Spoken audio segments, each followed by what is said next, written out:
أسعار العملات اليوم الاثنين 26 ديسمبر 2022. لكن قبل أن نبدأ لا تنسى الاشتراك وتفعيل الجرس. سجل سيل البنك الأهلي. سجل الدولار سعر الشراء 24.64 وسعر البيع 24.69 وسجل اليورو سعر الشراء 26.08 وسعر البيع 26.25 وسجل الجنيه الاسترليني سعر الشراء 29.61 وسعر البيع 29.85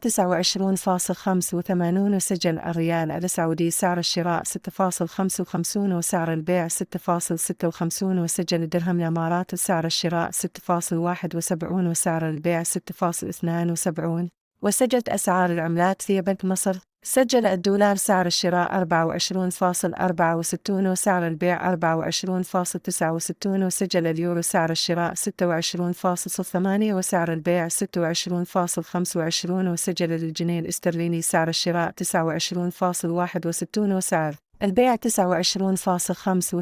وسجل الريال السعودي سعر الشراء 6.55 وسعر البيع 6.56 وسجل الدرهم الإماراتي سعر الشراء 6.71 وسعر البيع 6.72